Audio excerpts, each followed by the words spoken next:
the feedback loop has got to be quick, because you don't have time to lose, because what worked a week ago, November 21, November 22, the whole world changed within a week. You're listening to the Affiliate Marketing Podcast, brought to you by affiliatemedia.com, the chapter and verse of everything you need to know about running a successful affiliate program for your business. Now, here's your award-winning affiliate and performance marketing host, an industry veteran, your affiliate marketing guide, and the founder of Affiverse, Leanne Johnston. In a world where SEO is being turned on its head and traffic acquisition is more complex than ever, what if the secret to successful media buying isn't what most marketers think? Today's episode is a masterclass in modern traffic strategy with Paul Fernandez from The Growth Guys, and he's about to challenge everything you thought you knew about paid media in 2025. From AI-powered creative testing to surprising truths about platform demographics, Paul shares invaluable insights on where smart money is really going in today's fragmented media landscape. Ever wondered why some brands are crushing it on Reddit while others dominate on TikTok? We're diving into the science of product channel fit. Paul's fresh perspective on performance marketing blends data science with creative velocity, revealing untapped opportunities in platforms most marketers will overlook. Get ready for a deep dive into the future of traffic acquisition and media buying that could transform your approach to paid campaigns. Welcome to the Affiliate Marketing Podcast this week with me, your host, Leanne Johnston. And today I'm really excited because I've got my good friend, Paul Fernandez from The Growth Guys on the podcast here today to talk a little bit about what's happening in the media buying sphere. We've had a difficult year. We've come into 2025 all guns blazing. SEO has been annihilated in many ways. You know, traffic is a big word that we're going to be talking about today. And I thought I'd get Paul on the podcast here to talk to you guys about media buying, traffic, trends, things that are happening here that you guys need to be aware of, not only for your affiliate programs, but also the affiliates that are listening to this podcast. We're going to give you some tips and tricks and tactics, things that Paul's amazing agency team is doing, and really just get down to the kind of dirty of what's happening in the media world. So, Paul, thank you so much for being here on the podcast with me today. It's such a pleasure to have you. It's a pleasure to be here as well. We're finally doing this. Yes. Yeah, it's been a while.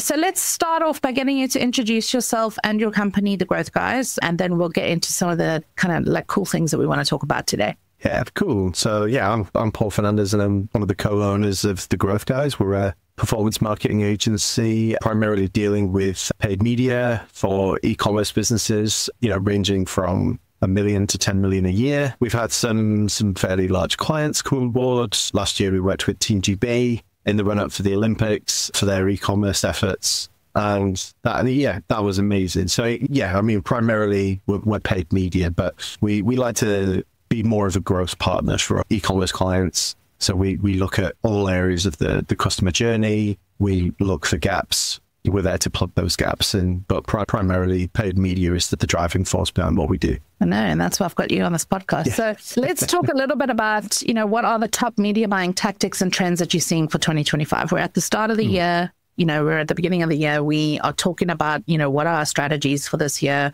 Where should we be spending our money? How should we be spending our money? Talk to us about the landscape of what media buying is looking like right now, and which channels are really... Yeah, let's get let's address the elephant in the room immediately. It's AI and automation. Like that is huge, and that's going to be a really big part of any kind of increased bidding strategy. Whether it be with creative testing, to analytics, and generally for performance marketing, because we like to look at performance marketing as very much a two-sided coin. You've got creativity on one side, and you've got data science on the other. And it's merging those two worlds together, because without creativity, the data doesn't say anything.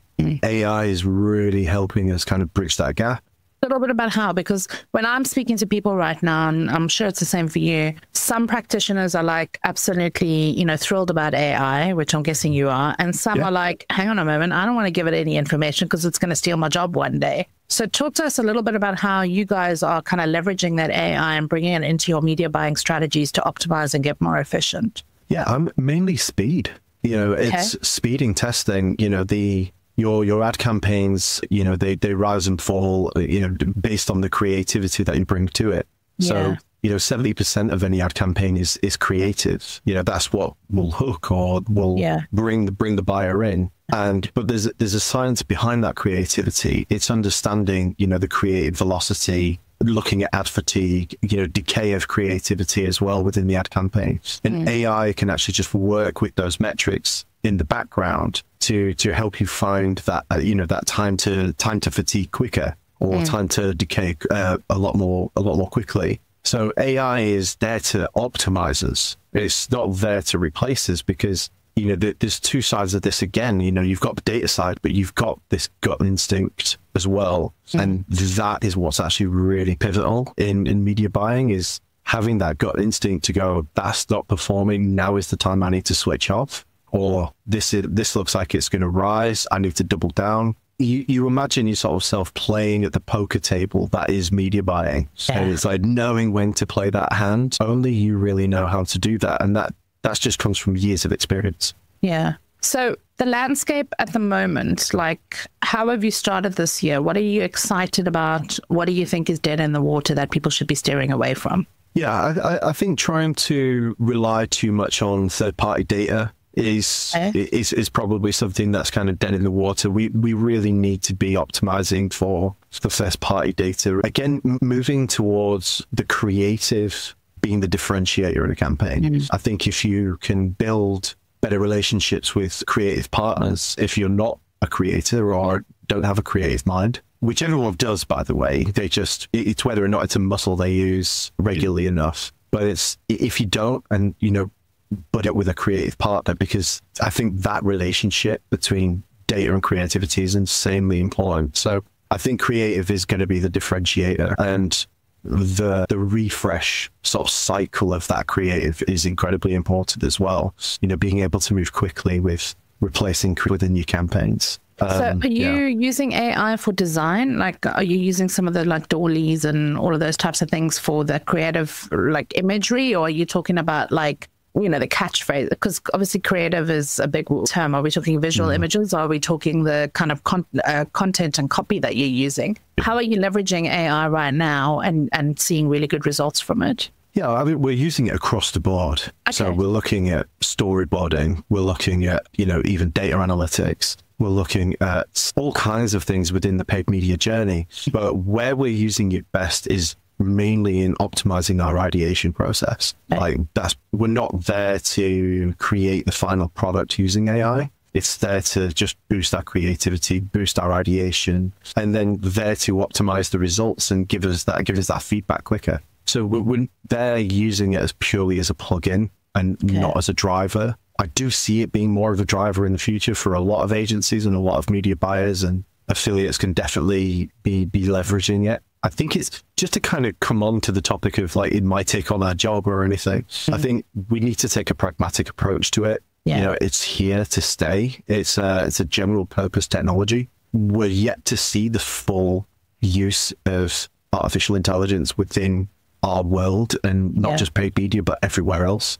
So I think we're going to see more and more things plug into this technology. I'm certainly not afraid of it. I'm really embracing it, because it's just a case of it's here to stay. And I think it's just how you use it. I think, you know, I think it relies on personal values. So in terms of like the channels that you're seeing work very well for advertisers, for example, or even for affiliates, what is hot right now? Like, because everybody's talking about TikTok ads, we're talking about Facebook, Meta's getting more, I need to remember not to use the old school term of Facebook, but Meta's getting more advanced, giving away my age here, but like, where should people be focusing? Like, if they've got a tiny budget and they need to get started, because most smaller e-commerce brands, they do use paid media in order to kind of grow and leverage their audience base. But where are you seeing like really interesting niche pockets of communities, you know, ad placements that you're maybe getting a lot of value from that you can maybe share here? And I'm not saying give away your whole blueprint, because, you know, you'll never be able to do that. But like give some like juicy tips of where people can start to focus and maybe just go and investigate and see if there's opportunities for their businesses.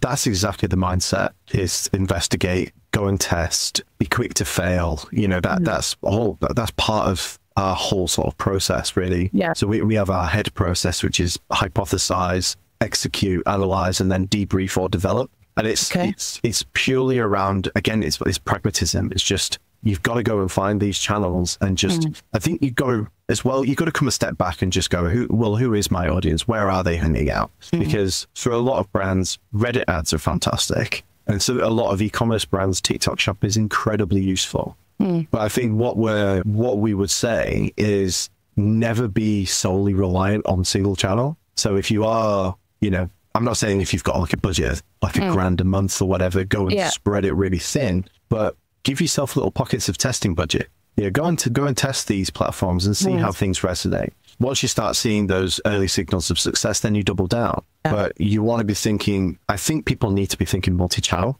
So how many? Like 3 channels minimum if you've got a smaller budget, or like how do you gauge that? Like what's your advice? Yeah, well, I would start thinking about intent behind the buying journey. So, you know, for instance, if you are a sort of, you know, like a disaster purchase or, you know, that kind of thing, then obviously Google is fantastic for that because you're incredibly high intent. Yeah. But if you're trying to educate and bring new category to the market, then, you know, Meta's fantastic because you can get cheap CPMs within Meta and within Meta specifically still. TikTok incredibly amazing for entertainment, and there's some really cheap clicks that are available and cheap views, and you can really just use these channels as like the beginnings of a marketing muscle that you might be able to sort of do the reps with later on. But my advice would always be you've got to know your ideal customer at least 80% inside out at the beginning, and then just go and test these channels. I think, you know, the question of intent has to be at the forefront because you need to understand what kind of problem it is you're solving. And do people need education? Do they need to be, are we mixing that with a bit of entertainment? Is it more of an info product where we need to, you know, provide loads of social proof and whatever, but, and think about frequency of that content as well. Really good point that you've mentioned there, which I think some affiliate managers, especially, you know, newer ones coming into the industry that don't have years of experience or haven't come from a, you know, traditional digital marketing background, we always go after traffic because traffic equals conversions, right? But what you've sent there right now is very important in that, what is my customer's intent? Why do they need my product, my service, my, you know, whatever it is that I'm trying to get affiliates to sell for me? And actually go and do that audience research and level down looking at your customer ICP in order to figure out what types of affiliates and traffic sources you need to be going after. So I think we forget about intent and we just look at where's the volume of traffic. Let me go find that volume of traffic. In your experience, though, now that we're talking about intent, like generally speaking, what types of products work across, you know, Meta and Insta and TikTok, for example, because a lot of people are confused about the audience demographics on there. I, for a fact, know that there's actually an older audience demographic on TikTok because I'm on TikTok and I'm the older demographic. So if you're looking for the kind of 35 to 45-year-olds, they're on TikTok. They're not on Facebook anymore, you know, and who are the people that are on Facebook? So can you give us some insights into which channels, like, you know, are good for the different audience segments in terms of age categorization? Because I think that's changing all the time. You're right. And, you know, I would have said 6 months ago, there'd be a definitive answer for that. But I don't think there is anymore. And, you know, I mean, what we are seeing is like with channels like Facebook, you know, we are getting more sort of like 60 plus people signing up to the platform. That's the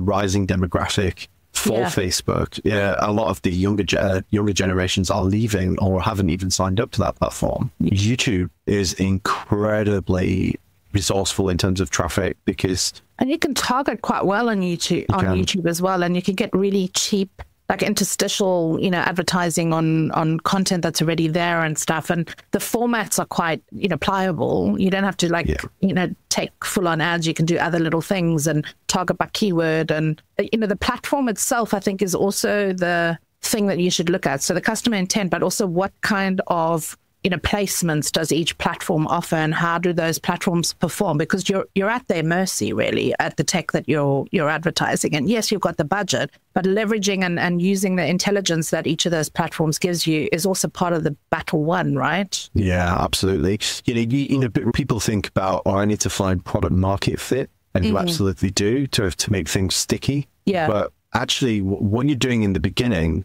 before you've even got product market fit, is you're looking for product channel fit. You know, Okay. you're looking for that channel where your product lends itself most to. So if you're a consumer brand and you've got a D2C business, TikTok is absolutely your place. But then you have to build for the future and not rely. And it's weird, actually. I was watching an episode of Dragon's Den last night, and there was a consumer brand on there where 49% of their customers came from TikTok. Wow. And she didn't get any kind of investment from that, even though she was turning over 6.5 million. It's like, but because you're relying on one source of traffic, one source of customers, and it's So I think product channel fit is incredibly important, but we're seeing a very, very dispersed, fragmented market right now, and I think you've got to look for. It's just become incredibly nuanced. Like that's what we're finding is that there's no sort of blueprint, there's no playbook, there's it's just, I think it's more around process. And you can't spray and pray anymore. Like there's not enough budget for you to actually spray and pray anymore and hope for the best. And then, and I think that's where the tinier, like micro testing is super important for affiliate managers to be doing, is to really set that budget aside to give to the media buying affiliates that are in their portfolios and say, go and test these channels and see what actually works for us. And if you can hit the sweet spot, we'll kind of allocate more budget to you and let you go and drill deeper into that product and channel and ICP match that and it sounds to me like it's becoming a bit of a science because of the market fragmentation. You have to think like a scientist. Like it is purely, that's the adoption that we've taken, the mindset that we've taken. You have to, it's not about going in with guesswork. It's actually having a testable hypothesis. We believe that our audience hangs out here and we will gain 0.1% market share from this channel and this, that, and the other. And then go out and test it and prove yourself wrong. Be okay to fail, and the budget is very, very important. Small scale budget testing, being able to find those winners as soon as possible. Don't be afraid to cut something off if it's not working. Go back to the drawing board. But it's that feedback loop. The feedback loop has got to be quick because you don't have time to lose, because what works, what worked a week ago, like in November, when was it? November 21, November 22, the whole world changed within a week. And AI just became incredibly, like, everyone was, well, not everyone, but as soon as that came into the sphere, the whole world changed. So you've got to be, you've got to be adaptable. So I would say within paid media specifically, take on the sort of scientist mindset. I'm here to prove myself wrong. Most breakthroughs come out of where you least expect it. Accidents. It's the same within medicine and science. Like that's what happens. And it's the same kind of in paid media. You might have something go viral that you never expected. That's also another reason why I think it's important for brands to embrace working with content generators who know how to leverage these channels and become experts in each of these channels as well. The main thing for me here is that, you've said two things. You've said one, that people need to be data scientists and they need to be embracing the data and using the data in order to reiterate and test. And two, they need to, have room to make mistakes, which I think we don't give ourselves because we've always been tasked with being successful. Your job as an account manager, as a affiliate marketer, performance marketer, is to go out and get new and to continue to meet targets. And so you have to feel a little bit vulnerable to go and learn new tactics and make mistakes, because this whole industry is literally changing overnight. Like every day there's something. I mean, you said it, 3 weeks ago, YouTube was a big thing. Now it's TikTok. Next week, it's going to be something else. And also then matching that back to your target audience and the user channel that makes sense for your product or service. Okay, so it's getting complex. Like let's be honest. It's not I don't want to something scare people though. I don't want to scare people. It is a complex thing. I think there's up to a certain level, it's quite simple. But once you're kind of getting into the realms of, like 1 to sort of 5 million a year in revenue as a business, and, if you're an affiliate attached to a business doing between sort of 1 and 5 million, that's a really pivotal growth stage. You're kind of in that, that scale up stage. We're not talking about the sort of like the Gymsharks or, those kinds of businesses in the world where they're doing, hundreds of millions plus. We're looking at real pivotal scale up growth where actually you're not back at the beginning during the sort of launch and traction phase, or even the foundation stage, you're talking scale. So every pound actually counts more because you don't have as much, you don't have as much freedom to be able to fail. you don't have a lot of freedom to fail, but you also don't have a lot of freedom to make mistakes so that your competitor can like nail it after you. Like, so there's two ways to think about it. You can either be the forward-thinking brand that's testing new things and happy to have a little bit of failure that chalks up to experience that then allows you to go and, you know, target new things. But you bet your bottom dollar that your competitor's looking at you because there's a million tools out there that can monitor what you're doing. Yeah. And that's actually another thing is the tracking. Like if you really want to double down and work with paid media buyers who are, you know, working on performance, and one, you need to be able to get them the data, but two, you need to be able to actually track everything in real time. And a lot of programs today still don't even offer post-back. Like, how do you work with that? You know what I mean? Like, well, tracking and attribution is a whole sort of conversation in itself. Yes. I mean, it's probably a tale as old as digital time, really, for us. Like, we've lost clients in the past because we can't agree on attribution. You know, we've had to sort of part ways because of it. It almost becomes a belief system. And you know, with attribution in itself, like, there is no perfect world. I think, you know, someone was talking about it, like about the Google research that they did around the messy middle. And, you know, we were kind of talking about this about sort of 4 or 5 years ago, where it's the customer journey is like a figure of 8. It really is. Like they can stay within that sort of orbit for a long time. And we saw it with one of our clients, actually. They sell gym gear, like home gym gear and like sort of CrossFit gear as well. And we were able to attribute a purchase from 12 months ago. They entered the brand's world 12 months before they made a purchase. And they just sort of orbited. And it's crazy to see.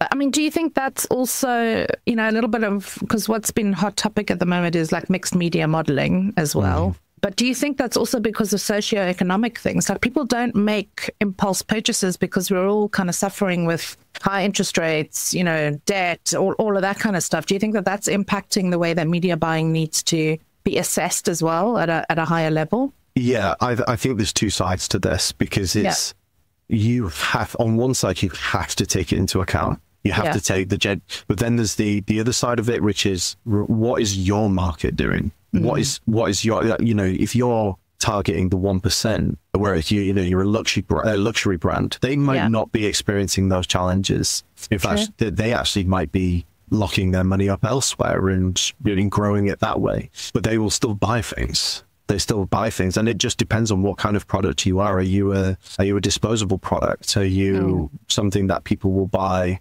once a quarter, once a year? You know, you need to think about that buying cycle and how can you follow your market or adapt to your market based on the experiences they're having with the economy. But the economy, you have to take it into consideration because that's, I just wouldn't say that it drives everything. You know, because there's the economy and then there's your market. And if you're paying too much attention to what's going on out there, then you're not paying a right amount of attention to your market. So there's a couple of things I just want to reiterate before we get on to the rapid fire, you know, tips and tactics section of this podcast. There's understanding your customer, understanding their buyer behavior, understanding the channel that is relevant to that customer and that resonates with the product or service that you're trying to sell. And then there's understanding that you're going to have to test and fail. Those are like really 4 key like steps that I think every affiliate manager needs to look at, every affiliate needs to assess before they join an affiliate program as to where they can all add value to each other. Because I think a lot of times, you know, paid media buyer, affiliates, traffic drivers, they join affiliate programs because it looks like the commission's good, looks like it's a good product, they maybe have good branding, you know, the affiliate account manager's great and they want to work with them. And it just all fails because they're not actually looking at the science behind what actually makes paid media deals work and paid media campaigns really work. Let's talk about the future. Like if you can give advertisers listening to this who have affiliate programs and want to obviously reach their customers 2 tips, what would that be? The first one is invest in top of funnel. Okay. And more specifically, I would say it's been on the card for a little while. It's been there, but kind of staying under the radar. But the performance branding is going to be huge. You know, more and more faces, being plugged on the front of brands. You know, people are leveraging personal brands and things like that. You know, with podcast interviews and things like that. You know, putting budget behind good quality content, even if there isn't the call to action to purchase, actually is bringing people into your world. And you are still able to attribute, customers from that content because they're viewing it. So, something that we do within Meta is, retargeting people based on the percentage of a video viewed. So that we know that they're engaged, but it's just because they're consuming that content. It's not that, and then we bring them further into the journey. So I'd say investing more into performance branding, more into top of funnel content is absolutely going to be a trend that paid media people are currently and will do so more in the future. Because our whole ecosystem here at Affiverse is top of funnel if you want to reach performance marketers. So that's music to my ears, because if you want to get to performance marketers, whether they be program managers or affiliates themselves, like you need to be advertising on Affiverse, because that's exactly what we are, the top of funnel. So I love that point. What's your second piece of advice? Well, it's just about going broad as well, isn't it? You got most programs now to sort of finalize that one bit. More platforms are incentivizing you to go broad, and then you see what catches, and then you bring that down into your world. I'd say the next platform is the next tip would be look at left field platforms. So we're talking things like Bing ads, Reddit ads, looking at the smaller communities like subreddits and, even Snapchat still, is something that we, I was going to ask about Snapchat actually, because I always think that's for like tweenies, and I don't know, maybe I'm wrong, but it's a very strange platform. I don't use it a lot personally, but it's there for that sort of quick fire message.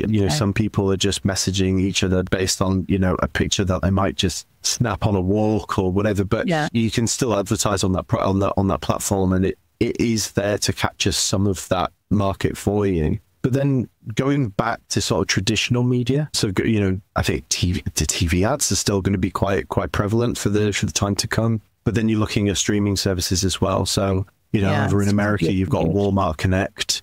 Over here, you've got Microsoft, Amazon ads, Netflix is going to be making a big play for advertising as well. And I think if you can get ahead of that curve, and again, creativity kind of comes within this. It's just don't be afraid to try it. Some things will have a bigger barrier to entry, but don't be afraid to try it if you can. So my lesson there for affiliate managers listening in here is your 2 tips is get creative and start talking to your paid media publishers and asking them to test different traffic sources for you, especially if they are left field. And it's stuff that can augment your paid media team's efforts. So really think about how your affiliate program can plug in and actually augment all of that. For affiliates that are traffic drivers and media buyers themselves, give us 1 tip for them. I think you've kind of already said it, but just build those strong relationships with media buyers. Be transparent with data insights, exclusive offers. It's about partnerships for the win. I think we're all in this together. We're all wanting to win, and it's just about finding that win-win situation between us already. We need to partner with creatives. We need to partner with affiliates. We need to partner with brand managers, with brand leaders, thought leaders. We're all in this together, and we're all trying to get the win. So partnership for the win, build those strong relationships for sure. Love that. So affiliates, ask for what you need and not what is given to you. Demand things that are going to be relevant to you in the traffic sources that you're going after, and make sure that they match back to what your affiliate manager needs, and get those like 4 steps, the ICP, the channel, the connectivity, before you just start spending money. And also check the tracking, like make sure that you have the right tracking to enable yourself for success. Paul, it's been an absolute pleasure to have you on this podcast talking about media buying. I'm sure we could have talked for another 5 hours on everything that if you'd given me half a chance, but we've only got 30 minutes. So thank you so much for being on the podcast here. Thanks so much for having me. Cheers, Neil. That's a wrap for this week's Affiliate Marketing Podcast. If you're loving what we're putting down, why not head over to Apple iTunes and give us a 5-star review? Make sure to subscribe to our podcast and our YouTube channel so you never miss another insightful episode or one of our free webinars ever again. Tune in next week for more digital affiliate marketing insights, trends, tips, and content to keep your affiliate and performance marketing fresh and your partners driving consistent sales.